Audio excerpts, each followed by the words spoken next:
வணக்கம். செந்தணலின் பிரதான செய்திகள். விரிவான செய்திகளுக்கு முன் தலைப்புச் செய்திகள். மன்னாரில் தியாகத்தாய் அன்னை பூபதியின் ஊர்தி மக்கள் அஞ்சலிக்காக.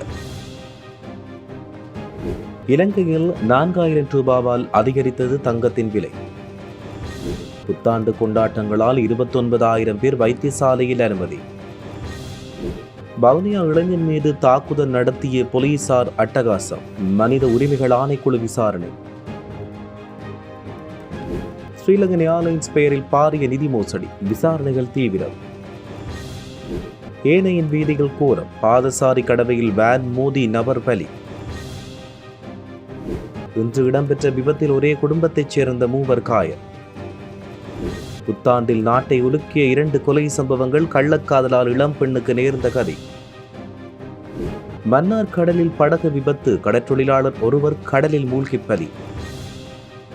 கொழும்பு நோக்கி வருகிற முச்சக்கர வண்டி விபத்து, ஒருவர் பலி. 2 நாட்களில் 36 பாரதூரமான வீதி விபத்துக்கள். புத்தாண்டில் துயரம், நீரில் அடித்துச் செல்லப்பட்ட 3 ஒருவரின் சடலம் மீட்பு. பாப்பரசர் லியோ ட்ரம்ப் இடையில் வலுக்கும் மோதல், வெடித்த புதிய சர்ச்சை. தோல்வி நிச்சயம், ஈரான் ஜனாதிபதியின் பகிரங்க அறிவிப்பு. தொடர்வன விரிவான செய்திகள். தமிழ் தேசிய மக்கள் முன்னணியின் ஏற்பாட்டில் அன்னை பூபதி தாயின் 38ஆம் ஆண்டு நினைவேந்த நிகழ்வுகள் நடைபெற்று வருகிறது. 38ஆம் ஆண்டின் 27ஆம் நாள் நினைவு இன்றாகும். அன்னையின் திருவுருவம் தாங்கிய ஊர்தி பொதுமக்களின் வணக்கத்துக்காக இன்று மன்னாரின் பல பகுதிகளுக்கு எடுத்துச் செல்லப்பட்டுள்ளது. மேலும் இந்த ஊர்தி தாயகத்தின் அனைத்து மாவட்டங்களுக்கும் வணக்க நிகழ்வுக்காக சென்று இறுதியாக அன்னை தன்னுடைய உயிரை தியாகம் செய்து உறங்கிக் கொண்டிருக்கும் மட்டக்களப்பு மாவட்டத்தில் அவரின் நினைவு சதகத்தை சென்றடையும் என்று ஏற்பாட்டாளர்கள் குறிப்பிட்டுள்ளனர். இலங்கையின் உள்நாட்டு சந்தையில் இன்று தங்கத்தின் விலை 4000 ரூபாவால் அதிகரித்துள்ளது. கொழும்பு செட்டியார் தெரு தங்க விற்பனை நிலவரப்படி கடந்த 11ஆம் தேதி 24 கரட் தங்க பவுன் ஒன்றின் விலை 3,98,000 ரூபாவாக காணப்பட்டது. இந்நிலையில் இன்று 24 கரட் தங்க பவுன் 4,02,000 ரூபாவாக அதிகரித்துள்ளது. அத்துடன் கடந்த சனிக்கிழமை 22 கரட் தங்கம் பவுன் ஒன்றின் விலை 3,66,200 ரூபாவாக விற்பனை செய்யப்பட்டது. இந்நிலையில் இன்று காலை 22 கரட் தங்கம் பவுன் ஒன்றின் விலை 3,69,900 ரூபாவாக அதிகரிக்கப்பட்டுள்ளது. நாட்டில் சித்திரை புத்தாண்டு வாரத்தில் விபத்துக்களின் எண்ணிக்கை சடுதியாக அதிகரித்துள்ளது. தற்போது நாடு முழுவதும் 29,000 பேர் விபத்து காரணமாக சிகிச்சை பெற்று வருவதாக தெரிவிக்கப்பட்டுள்ளது. தொற்று நோய் பிரிவின் விபத்து தடுப்பு பிரிவைச் சேர்ந்த சமூக நல மருத்துவ நிபுணர் சமித ஸ்ரீதுங்க இதனை தெரிவித்தார். அண்மை காலமாக ஏற்பட்ட பல்வேறு விபத்துக்கள் காரணமாக நாடளாவிய ரீதியில் சுமார் 29,000 பேர் மருத்துவமனையில் அனுமதிக்கப்பட்டு சிகிச்சை பெற்று வருவதாகவும் தெரிவிக்கப்படுகிறது. சித்திரை புத்தாண்டு தினமான நேற்று இரவு வவுனியா மாநகர சபை மைதானத்தில் இடம்பெற்ற இசை நிகழ்ச்சியின் போது போலீசார் இளைஞர் ஒருவரை மனிதாபிமானமற்ற முறையில் தாக்கிய சம்பவம் அப்பகுதியில் பெரும் கொந்தளிப்பை ஏற்படுத்தியுள்ளது. வவுனியா மாநகர சபை மைதானத்தில் நேற்றிரவு பெருமளவான மக்கள் பங்கேற்புடன் இசை நிகழ்ச்சி ஏற்பாடு செய்யப்பட்டது. இதன்போது இசை நிகழ்ச்சியின் நுழைவாயில் பகுதியில் பாதுகாப்பு கடமையில் ஈடுபடுத்தப்பட்டிருந்த போலீசாருக்கும் அங்கு வந்த இளைஞர்களுக்கும் இடையில் வாய்த்தர்க்கம் ஏற்பட்டது. தர்க்கமூச்சிய நிலையில் அங்கிருந்த போலீசார் ஒரு இளைஞனை தமது காலாலும் பாதுகாப்பு அங்கியாலும் தாக்கினர். தாக்குதலுக்கு இலக்கான இளைஞனை போலீசார் பலவந்தமாக போலீஸ் வாகனத்தில் ஏற்றிச் சென்றனர். எனினும் சிறிது நேரத்தின் பின்னர் அவர் விடுவிக்கப்பட்டதாக தெரிவிக்கப்படுகின்றமை குறிப்பிடத்தக்கது. ஸ்ரீலங்கன் ஏர்லைன்ஸினுடைய நிறுவனத்தின் பெயரை பயன்படுத்தி இணையதளங்களினூடாக பொதுமக்களிடம் பல லட்சம் ரூபாய் மோசடி செய்யப்பட்டுள்ளதாக தகவல் வெளியாகியுள்ளது. இந்த மோசடியில் ஈடுபட்ட கும்பல் குறித்து குற்றப்புலனாய்வு திணைக்களம் விரிவான விசாரணைகளை ஆரம்பித்துள்ளது. குற்றப்புலனாய்வு திணைக்களத்தின் கணனி குற்றப்புலனாய்வு பிரிவினர் இந்த பாரிய நிதி மோசடி தொடர்பில் அண்மையில் கொழும்பு பிரதம நீதவான் நீதிமன்றில் விடயங்களை சமர்ப்பித்தனர். பாதிக்கப்பட்ட 2 செய்த முறைப்பாட்டின் அடிப்படையில் இந்த விசாரணை தீவிரப்படுத்தப்படுவதாக தெரிவிக்கப்படுகிறது. அந்த வகையில் பமுனுகம பகுதியைச் சேர்ந்த ஒருவரின் வங்கிக் கணக்கிலிருந்து சுமார் 55 லட்சம் ரூபாய் மோசடி செய்யப்பட்டுள்ளதாக சுட்டிக்காட்டப்பட்டுள்ளமையும் குறிப்பிடத்தக்கது. கிளிநொச்சி ஏனையின் பிரதான வீதியில் பாதசாரி கடவையில் வீதியை கடக்க முயன்ற நபர் ஒருவர் வேன் மோதி உயிரிழந்தார். யாழ்ப்பாணத்திலிருந்து வவுனியா நோக்கி அதிவேகமாக சென்ற வேன் ஒன்றே பாதசாரி கடவையூடாக வீதியை கடக்க முயன்ற நபர் மீது மோதி விபத்துக்குள்ளானது. இந்த விபத்தில் சிக்கிய 44 வயதுடைய நபர் பலத்த காயமடைந்தார். அவரை அங்கிருந்தவர்கள் மீட்டு உடனடியாக கிளிநொச்சி போதனா வைத்தியசாலையில் அனுமதித்தனர். அவருக்கு தீவிர சிகிச்சை அளிக்கப்பட்ட போதும் அவர் சிகிச்சை பலனின்றி உயிரிழந்துள்ளதாக தெரிவிக்கப்படுகின்றமையும் குறிப்பிடத்தக்கது. புத்தள வெள்ளவாய மொன்றாகலை வீதியில் இன்று அதிகாலை இடம்பெற்ற விபத்தில் ஒருவர் உயிரிழந்ததோடு அவரின் குடும்பத்தைச் சேர்ந்த 3 காயமடைந்தனர். முச்சக்கர வண்டியானது வேனுடன் மோதியதில் விபத்து ஏற்பட்டுள்ளது. முச்சக்கர வண்டியை செலுத்தியவர் சிகிச்சை பலனின்றி உயிரிழந்ததோடு அவரின் மனைவி மற்றும் 2 பிள்ளைகள் புத்தள வைத்தியசாலையில் அனுமதிக்கப்பட்டுள்ளனர். உயிரிழந்தவர் அம்பாறையைச் சேர்ந்தவர் என்று அடையாளம் காணப்பட்டதோடு விபத்து இடம்பெற்ற நேரத்தில் அம்பாறையிலிருந்து கொழும்புக்கு பயணம் செய்து கொண்டிருந்ததாக தெரிவிக்கப்பட்டுள்ளமை குறிப்பிடத்தக்கது.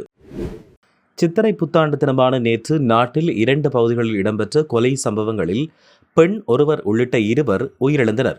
நேற்று மாலை வெள்ளவாய போலீஸ் பிரிவு கிட்ட நெட்டோலக பகுதியில் பெண்ணொருவர் கூர்மையான ஆயுதத்தால் தாக்கப்பட்டுள்ளதாக வெள்ளவாய போலீசாருக்கு முறைப்பாடு கிடைத்துள்ளது. அதன்படி சம்பவ இடத்துக்கு சென்ற போலீசார் காயமடைந்த பெண்ணை மீட்டு வைத்தியசாலையில் அனுமதித்தனர். எனினும் அவர் ஏற்கனவே உயிரிழந்ததாக வைத்தியர்கள் தெரிவித்தனர். சம்பவத்தின் போது உயிரிழந்த பெண் 32 வயதுடைய வெள்ளவாய பகுதியைச் சேர்ந்தவர் என்று தெரிவிக்கப்பட்டுள்ளமை குறிப்பிடத்தக்கது. இதேவேளை பயாகல பகுதியில் நபரொருவர் தலையில் தடியொன்றால் தாக்கி கொலை செய்யப்பட்டார். உயிரிழந்தவர் அதே பகுதியைச் சேர்ந்த 46 வயதுடைய நபர் என்றும் தெரிவிக்கப்பட்டுள்ளமையும் குறிப்பிடத்தக்கது.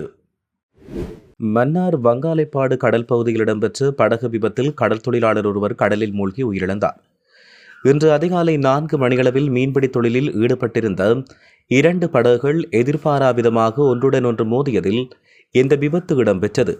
இந்த விபத்து குறித்து தெரிய வருகையில் வங்காளைப்பாடு பகுதியைச் சேர்ந்த கடற்தொழிலாளர் ஒருவரின் மீன்பிடிக்கும் படகு, காட்டாஸ்பத்திரி பகுதியைச் சேர்ந்த கடற்தொழிலாளர் ஒருவரின் மீன்பிடி படகும் இவ்வாறு விபத்துக்குள்ளாகியது. இந்த விபத்தின் போது படகுகள் 2ம் பலத்த சேதமடைந்த நிலையில் படகில் இருந்த கடற்தொழிலாளர்கள் கடலில் தூக்கி வீசப்பட்ட நிலையில் ஒருவர் மீட்கப்பட்ட நிலையில் ஒருவர் காணாமல் போயிருந்தார். மற்றைய கடற்தொழிலாளர்கள் நீண்ட நேரம் முன்னெடுத்த தேடுதல் நடவடிக்கையின் போது காணாமல் போனவர் சடலமாக மீட்கப்பட்டுள்ளதாக தெரிய வருகிறது. மொனராகலை வெள்ளவாய பிரதான வீதியில் உள்ள புத்தள உணவட்டுன பகுதியில் முச்சக்கர வண்டியொன்று வேன் மீது மோதி ஒருவர் உயிரிழந்ததோடு 3 பேர் காயமடைந்தனர். இந்த விபத்து இன்று காலை இடம்பெற்றது. முச்சக்கர வண்டி ஓட்டிச் சென்ற நபரே விபத்தில் உயிரிழந்தார். ஒரே குடும்பத்தைச் சேர்ந்த 4 பேர் பயணித்த முச்சக்கர வண்டியை இவ்வாறு வேன் மீது மோதி விபத்து இடம்பெற்றது. அம்பாறையிலிருந்து கொழும்பு நோக்கி சென்று கொண்ட போது இவர்கள் விபத்துக்குள்ளானதாக தெரிவிக்கப்பட்டுள்ளது. உயிரிழந்த நபரின் மனைவி மற்றும் பிள்ளைகள் 2 விபத்தில் காயமுற்று புத்தள பிரதேச வைத்தியசாலையில் சிகிச்சை பெற்று வருகின்றனர். கடந்த 13 மற்றும் 14ஆம் தேதிகளில் மாத்திரம் கொழும்பு தேசிய வைத்தியசாலையில் 36 பாரதூரமான வீதி விபத்துக்கள் பதிவாகியுள்ளன. இந்த விபத்துகளில் சிக்கி 2 உயிரிழந்துள்ளனர். ஏப்ரல் 13ஆம் தேதி 19 விபத்துக்களும், புத்தாண்டு தினமான ஏப்ரல் 14ஆம் தேதி 17 விபத்துக்களும் பதிவாகியுள்ளதாக தெரிவிக்கப்பட்டுள்ளது. திருகோணமலை சோமாவதி ஆற்றில் நீராடி கொண்டிருந்த போது 3 சகோதரர்கள் நீரில் அடித்து செல்லப்பட்டு காணாமல் போன நிலையில் ஒருவரின் சடலம் இன்று காலை மீட்கப்பட்டுள்ளதாக தெரிய வருகிறது. இந்த 3 சகோதரர்களும் சோமாவதி வீதி சேர்னுவர ஜெமுனுபுர பகுதியைச் சேர்ந்த ஒரே குடும்பத்தைச் சேர்ந்தவர்கள் என்றும் இவர்களை 35 வயதுடையவரே இவ்வாறு சடலமாக மீட்கப்பட்டதாக தெரிய வருகிறது. தந்தை மற்றும் 4 மகன்கள் நேற்று மாலை சோமாவதி பாலத்துக்கு கீழ் உள்ள ஆற்றில் குளித்துக் கொண்டிருந்த போது அதில் 3 சகோதரர்கள் நீரில் அடித்துச் செல்லப்பட்டு காணாமல் போயிருந்தனர். அவர்கள் 3வரையும் தேடும் பணிகள் நேற்று மாலை தீவிரமாக இருந்த போதிலும் பிடிக்கவில்லை என்றும் இந்நிலையில் மீண்டும் இன்று காலை மீட்புப் பணி தொடரப்பட்ட போது காணாமல் போன சகோதரர்களில் ஒருவரின் சடலம் மாத்திரம் இன்றைய தினம் கண்டுபிடிக்கப்பட்டுள்ளதாகவும் தெரிய வருகிறது. இனி சர்வதேச செய்திகள். திருகோணமலை சோமாவதி ஆற்றில் நீராடி கொண்டிருந்த போது 3 சகோதரர்கள் நீரில் அடித்து செல்லப்பட்டு காணாமல் போன நிலையில் ஒருவரின் சடலம் இன்று காலை மீட்கப்பட்டுள்ளதாக தெரிய வருகிறது. இந்த 3 சகோதரர்களும் சோமாவதி வீதி சேர்னுவர ஜெமுனுபுர பகுதியைச் சேர்ந்த ஒரே குடும்பத்தைச் சேர்ந்தவர்கள் என்றும் இவர்களை 35 வயதுடையவரே இவ்வாறு சடலமாக மீட்கப்பட்டதாக தெரிய வருகிறது. தந்தை மற்றும் 4 மகன்கள் நேற்று மாலை சோமாவதி பாலத்துக்கு கீழ் உள்ள ஆற்றில் குளித்துக் கொண்டிருந்த போது அதில் 3 சகோதரர்கள் நீரில் அடித்துச் செல்லப்பட்டு காணாமல் போயிருந்தனர். அவர்கள் 3வரையும் தேடும் பணிகள் நேற்று மாலை தீவிரமாக இருந்த போதிலும் பிடிக்கவில்லை என்றும் இந்நிலையில் மீண்டும் இன்று காலை மீட்புப் பணி தொடரப்பட்ட போது காணாமல் போன சகோதரர்களில் ஒருவரின் சடலம் மாத்திரம் இன்றைய தினம் கண்டுபிடிக்கப்பட்டுள்ளதாகவும் தெரிய வருகிறது.